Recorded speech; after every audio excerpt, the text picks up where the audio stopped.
Hello everyone and welcome back to my channel. I am Bert the Stormtrooper. I am doing a comprehensive review series of Optimus Prime figures called That's Just Prime. I also review other Transformers, lots of G1 stuff, as well as Teenage Mutant Ninja Turtles, Ghostbusters, GoBots, and pretty much any other toy that may jump out at me. I also do the occasional arcade and pinball machine video, unboxings, vlogs, challenges, and miscellaneous videos where my daughter usually makes fun of me. Those are a lot of fun. If you're new to the channel, thanks for checking me out. Please be sure to click subscribe and hit that bell icon so you're notified when I upload a new video. I upload 2 videos a week, sometimes more. And don't forget to give me a thumbs up and share if you like what you see.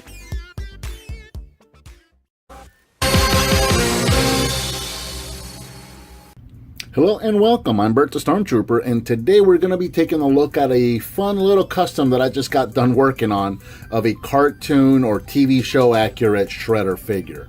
And if you remember the original Shredder figure, it was always kind of a weird mixed bag with him because one, he had that awkward stance. They tried to recreate his first appearance in the comic book and it just kind of gave him that awkward stance. And they never really made a Shredder that stood straight up. But the other thing was that the colors were just all kinds of weird. And just for comparison, I'll go ahead and bring in this guy. And this is the reissue that came out a few years ago.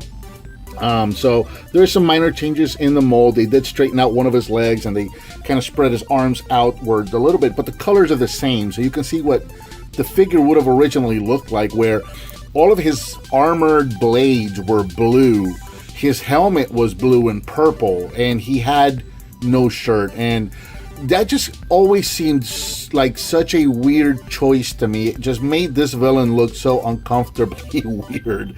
And I always wanted a cartoon accurate Shredder. Now there is a re-release, or there was a re-release of this figure called Toon Shredder, which was basically just a repaint. He came with a hard head, and it was basically that same figure but repainted, where they painted the boots black, they painted the gauntlets black, they painted all the armor silver, but then they also painted his torso gray so that it would look like the shirt in the TV show. And it looks okay, but I always thought I wanted something a little more than that. And also, that figure is kind of hard to get and a little pricey. I usually get my figures really cheap. So I'm babbling on a lot. I decided I'd try my own custom at this, and I just got this just original. This is a soft head original Shredder. I got him complete. Well, not complete, just actually, yeah, no, the figure was complete. It didn't have any of the weapons, but it did have the belt and it had the cape. And it is, like I said, it's an original Shredder that I got online for, like, I think something like $5 or $6. I got them super cheap, just as an experiment. You guys know that I have done some customizations before. I've done some custom Transformers and some other custom stuff. I've never tried a custom Ninja Turtle figure, so I figured I'd give it a shot. So you can see what this guy, kind of what I did with this guy. I'll show you the paints that I used for the blacks. I did paint, I guess I'll bring this guy in for comparison again. So the boots were purple and the gauntlets were purple with the original. And you can see with this one, they are painted black. I'll set this guy off to the back because he won't stand. So for the blacks, I used an acrylic gloss black. That's what I used on that. And it took really, really well. Now for the silvers, I used an enamel metallic silver that looks really nice and shiny on all the hard plastic armored parts. And that turned out really, really well. And that is where I started running into problems. When I did the helmet is rubber. And I painted the helmet with that same enamel.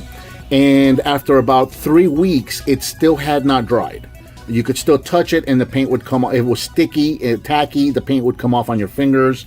It was just a complete mess. So I decided I was going to, enamel was just not going to work on the rubber head. So I had to clean the whole thing off with some thinner. And then the next thing I tried was these chrome pens.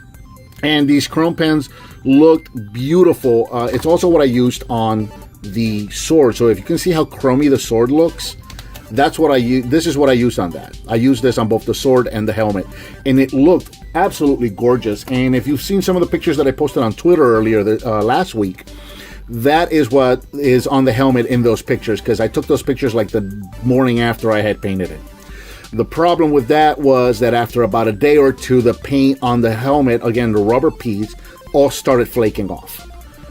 So, you know, if you tried moving it around or whatever, every time it would just flake off and fall off. So that didn't work. So then I went and got some acrylic silver paint, and I tried that for the helmet instead. Now, unfortunately, they didn't have a metallic silver. I just had to go with a silver, and that is why there's a bit of a difference between the helmet and the rest of the armor, because it's not metallic. But as you can see, the paint took really well. It's holding really nice. It went on smooth. It coated evenly, and it does look metallic, and it does give it a little bit of a contrast between one and the other. It's not as shiny as I would have liked it to be, but it did turn out good. And again, this was kind of an experiment. I'm kind of learning. It's my first time painting a rubber piece on a figure, so you know, it's kind of a learning experience. So there's that, and really happy with the turnout. Now, the piece that I've been getting the most questions online about was the shirt. Everybody wants to know, how did I make this shirt? So this is what I did. It's really not a big secret, and very easy to do for anyone who wants to replicate this. Here's the shirt, and this is what it looks like. A lot of people have asked me for the pattern, but really what I did is I found some spare scraps of gray material that my wife had in her sewing bin. And then I took the shirt from my Splinter, which is the tunic, the shirt, whatever you want to call it. This is from my original Splinter. So I took that and I traced it over some of that gray fabric, and then I kind of modified it a little bit in that I didn't cut the tatters. These tattered pieces on the back, right there, I just kind of rounded that off, if you see. So if you put this guy on top, you can see what the difference was. So I made the size just a little smaller.